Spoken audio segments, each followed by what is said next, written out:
acho que é importante a gente ver nessa fundação da ANPED, assim, a oportunidade de juntar forças no movimento contra a ditadura. Eu acho que todos vocês são bem mais jovens, mas fagulham alguns marcos da história brasileira. Até 74, teve vigência no Brasil uma ditadura asfixiante. Se pegava os meninos universitários de maior talento e maior vibração política, se assassinava e fazia desaparecer.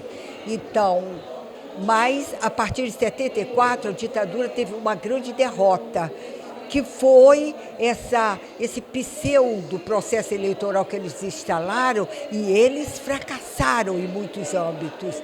Não tiveram número de senadores eleitos, os deputados também minguantes, que então a sociedade começava a duvidar dessa arena e mostraram que poucos, quer dizer, a equivalência entre os senadores e deputados eleitos do MDB eram maiores do que aqueles que apoiavam a ditadura militar.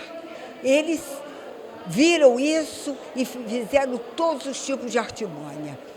A organização desse estado do Rio de Janeiro, com essa fusão Rio-Niterói, um estado novo no Acre, que era território do Acre, passou a ser estado para ter maior número de senadores. Mas esse foi um movimento. A partir daí, entrou o Geisel com aquela promessa, transição gradual, lenta e segura.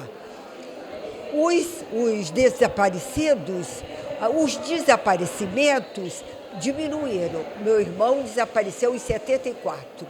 Um jovem estudante de engenharia, casado com um filho. Nunca tivemos o que até os gregos.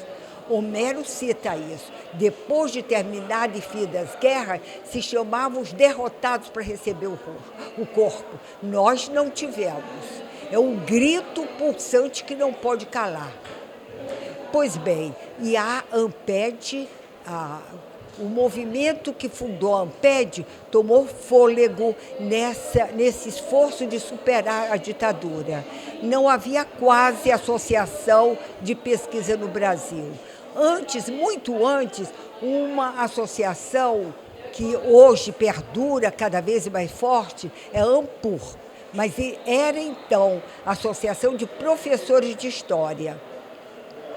Lembro também de haver a Associação Nacional de Economia, ANPEC, que foi fundada 5 anos antes de nós. E nós nos reunimos de uma maneira, assim, lúcida e com uma clarividência do que acontecia, e fizemos a primeira diretoria aqui no Rio. A primeira reunião foi na Fundação Getúlio Vargas, em Botafogo, com a participação do IESAI, sob a presidência de um professor da UNB, Jacques Veloso, com a vice-presidência de um professor da Unicamp, Aquiles Van Zuber, e com a diretoria, com a secretária, foi Julieta, eu era secretária adjunta.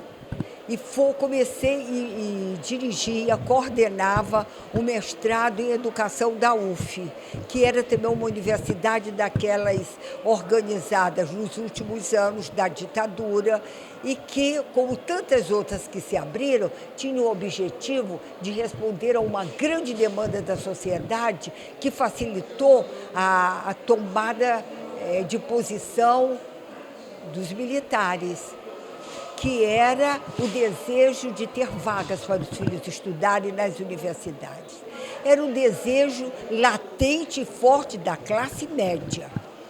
Os militares tomaram o poder e prometeram vagas para os meninos. Abriram muitas universidades, organizando as instituições de ensino superior que já existiam, coligando-as e formando as universidades. Isso foi no Brasil inteiro. E aí eu coordenava o mestrado em Educação da UF e vim para essa reunião. E juntos, o Jacques Veloso, o Aquiles, a Julieta Galazans e eu, como UF, fiquei na secretaria, portanto, nessa primeira diretoria. Nessa função, quer dizer, se começou a abrir um campo e um canal de voz mais expansivo para a educação brasileira e para a pesquisa no Brasil, que era algo muito insinuante. Nessa ocasião, eu fui colocada na coordenação porque eu tinha um mestrado em Filosofia e Sociologia da Educação nos Estados Unidos. Isso me possibilitou essa entrada, essa coordenação, essa participação nessa realidade associativa que resultou na ANPED. Então, é isso que eu queria te contar, essa pujança, essa força. E como secretária adjunta, eu assumi um trabalho que me parece também que teve muita propulsão, expansão e um efeito dialógico do Paulo Freire. Porque é muito importante dizer que esses momentos que a gente peitou e conseguiu abrir o Brasil eram momentos que nós estávamos fertilizados pelo pensamento freiriano. Além do pensamento freiriano, havia outras questões que nos empolgavam. Não, o momento era rico. Olha, nós vimos Cuba vencer os Estados Unidos. Nós vimos outras tantas coisas. Você não se lembra, mas a guerra do Vietnã ocupava todos os noticiários e ela tinha o apoio integral dos Estados Unidos. E nós vimos os vietcongos ganharem a guerra, reunificar a parte daqueles países asiáticos. Então, tudo isso foi muito emulador. Além disso, o marxismo também fagulhava e nos dava a ideia, de algumas maneiras, no progresso, no avanço da humanidade. E nos incentivava. Então, essas foram algumas questões. Eu sou professora universitária há muito tempo, novinha porque faltavam quadros para a universidade, me chamaram porque tinha alguma fluência verbal, mas, então, me lembro que eu ensinava teatro de Chardin, aqui essa verdadeira revolução que nos leva a uma cosmogênese, quer dizer, todo mundo parecia conspirar para que a humanidade avançasse. E muitos de nós acreditamos e apostamos nisso.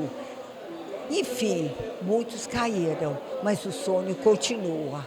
Eu acho que o pior, não só para os jovens, mas para a humanidade, é pensar o que a vida é e como nós devemos nos ajustar a ela. Sobretudo quando impera um economicista capitalista, que você não precisa mais nem ter fábrica. Vende a fábrica, bota o seu dinheiro na Bolsa de Valores, se possível, internacional. Seu lucro é maior. Trabalhadores que antigamente lutavam por prosperar, hoje eles procuram emprego a qualquer preço. Mas ainda lembrando 78, eu quero dizer, fundamos essa associação quando se organizou a primeira greve dos trabalhadores no Brasil, com Luiz Inácio Lula da Silva.